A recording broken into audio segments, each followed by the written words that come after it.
Greetings Internet, welcome to Aaron Plays. In this episode I'll be doing turn 4 of the Russians in War and Peace, the Russian campaign of 1812.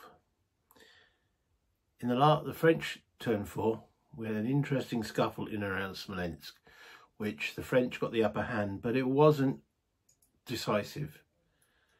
Davout had a bit of a decisive victory, but that's his want, isn't it? That's what he likes doing. Napoleon didn't get a decisive victory against Bagration, and Bagration managed to withdraw in good order. And mainly had to withdraw because of the collapse of Tomarozov on his flank. So what to do now with the Russians? Well, let's go down the map, but not before you hit the like if you enjoy these videos, and subscribe if you enjoy what I do, and as I've always said, any comments will be much appreciated. Let's go down to the map.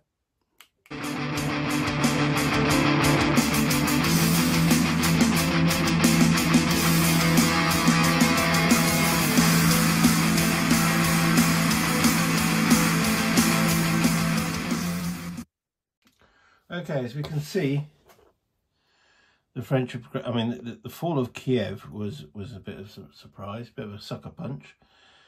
But the French are now what? 1, 2, 3, 4, 5, 6, 7 from Moscow, and 1, 2, 3, 4, 5, 6, 7, 8, 9, 10, 11 from St. Petersburg, and you've got that horrible terrain up there as well. So as the Russian player, I'd be anticipating that the French would drive for Moscow. I'm not going to second guess myself here. What I'm going to do for the Napoleon, I'd say that's about an 80% chance. So maybe on a 1 he'll drive to St. Petersburg, maybe a 1 or a 2. We'll see how that goes. I might do it with the card, 1 in 10 or 2 in 10. 20% chance of St. Petersburg. So the Russians might have to still throw something up there in case, but there's some reinforcements coming anyway. And I think that would really extend the French flank beyond ludicrous considerations. I think the Russians have got to fall back again, drawing the French on. The French, as we've noticed, their offensive potential has decreased dramatically. The odds in the battles were pretty even, and the Russians are getting more reinforcements, and the French have got to leave more and more for supply protection. Also, I've just checked, I'm not sure if it's, but Commander A, who was in Kiev, doesn't die. He goes to the nearest forces, I believe. So I'm going to put him with those 2 Cossacks. Well, actually, the Cossacks don't need him. So let's put him in Kharkov, because that's where most of the Russian reinforcements that were due for Kiev will now arrive, because that's the closest city. Right, well, let's see how much forces are left, because we've got an attrition phase to do. That's the next step. We're in August. The attrition die roll. Yeah, dice tower's back in its normal position. Oh man, the Russians are getting... I was going to swear there. That's not pleasant. Not pleasant at all. A 6. Okay.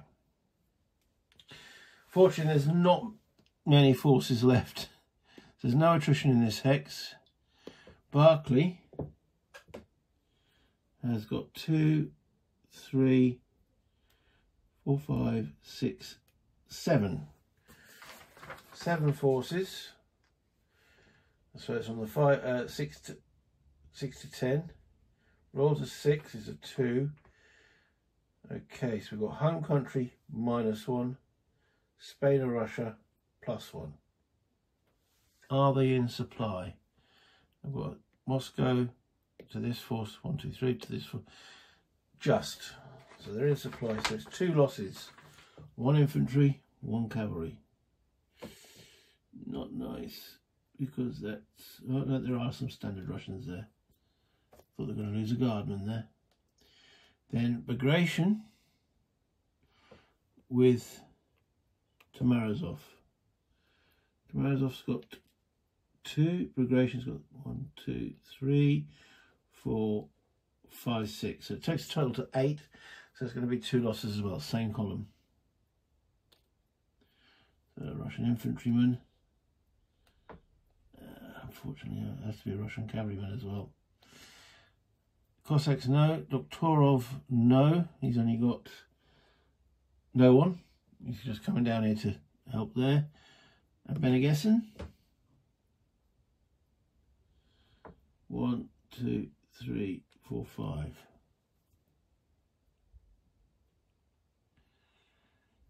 Did we do him?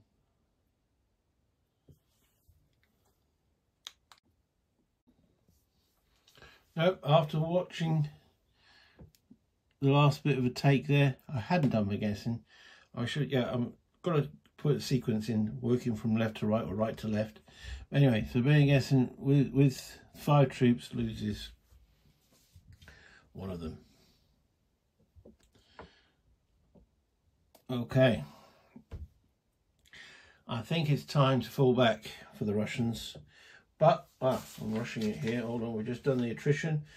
Reinforcements. Okay, there are quite a few coming in for the Russians. We're in August. So at Kiev, which has fallen, so it will arrive at Kharkov, will be a leader, 0, another 1, 5 infantry,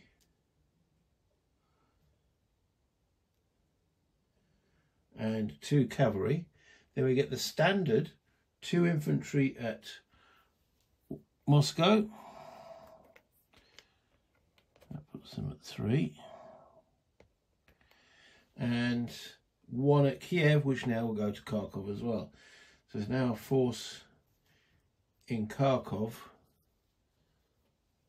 of 7.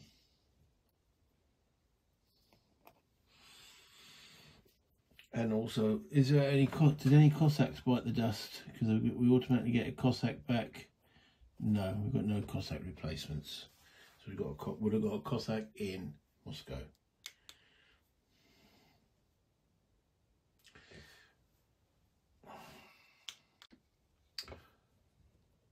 Movement phase. I think this is where we've got to try and make our stand. Benegessen has got 4 strength points there now, which allows him to build an entrenchment.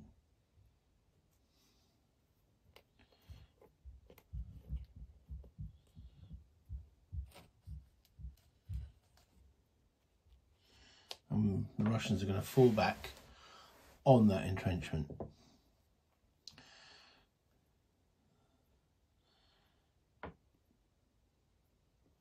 One, 2, 3 from Bagration. Okay, with Tomarazov. So Bagration's going to take over command of the entire force.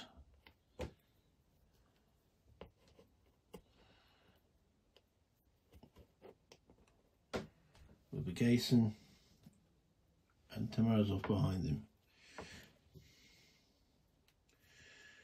It's not a massive force. I must admit the Russians have been quite depleted.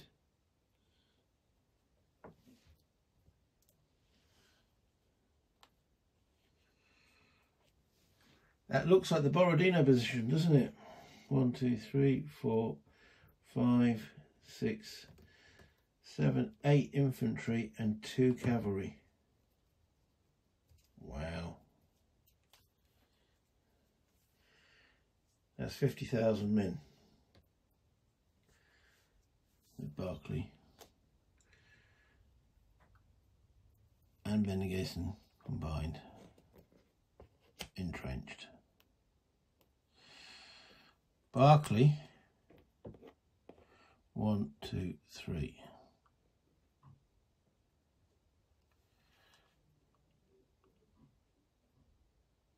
You know what, he's going to join in there as well. He's actually going to go straight back into that entrenchment. Which gives another 1, 2, 3, 4, 5 in that hex. Okay. Constantine's going to move forward. It's going to leave 1 troop in Moscow and move forward 2. So you can reinforce.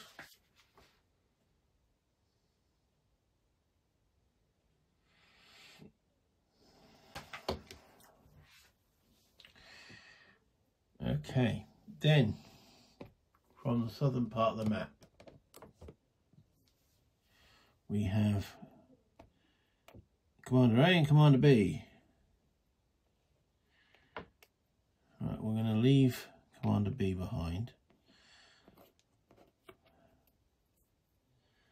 And Commander A is going to move forward 1, 2, 3. And Dokturov is going to actually take command there. I might as well leave. Yeah, that's fine. Do we need to force march? Move 1 more hex forward. Let's try it. The Russians roll a 5. Force marching 1 movement point. +1 because it's Spain or Russia. There's no home country. So the answer is no. Okay, I'm in supply at the present moment. That leaves the Cossacks. Brigadenstein at the north of the map will stay where he is. He's quite happy there. These Cossacks, the supply line looks pretty secure at the present moment, or is it?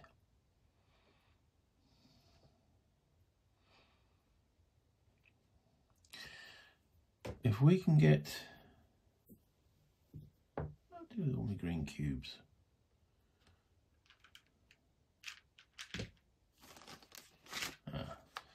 So if we can get Russian Cossacks in those hexes, the supply 1, 2, no, yeah. What about just those 2 hexes? Click on Victor, so it goes 1, 2, and it's the rivers then. 1, 2, 3. From there, 1, 2, 3, 4.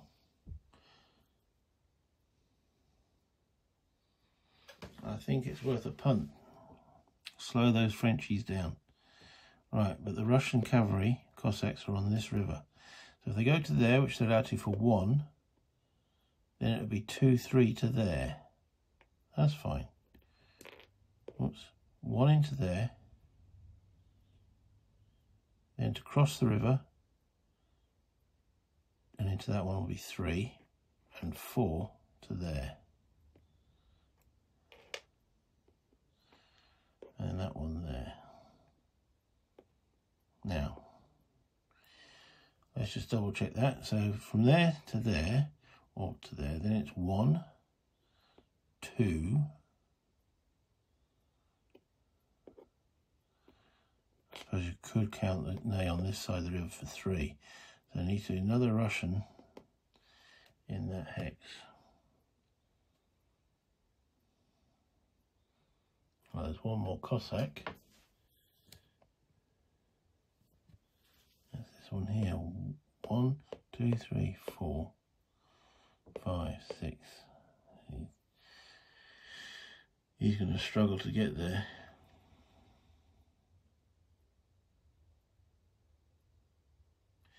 Yeah, this supply route, I'll just check Victor 1, 2, 3 to Marat on this, could be classed on that side of the river.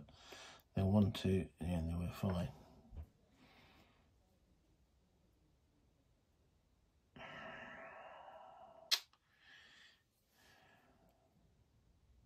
One, 2, 3, 4.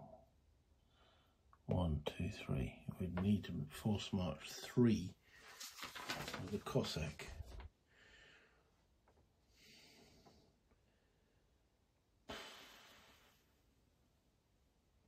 All units in Spain and Russia adds 1. You do it on a 1.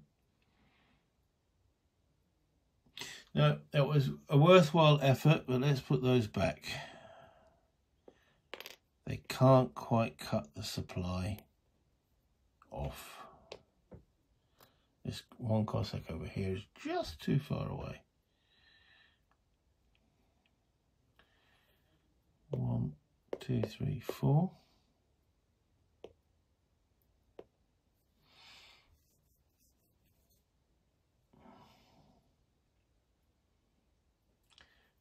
I still make a threat with them. 1, 2, 3.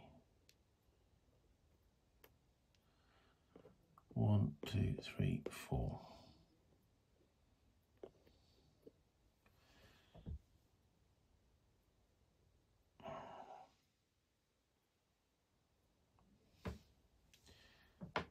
Okay, I think that concludes the Russia movement.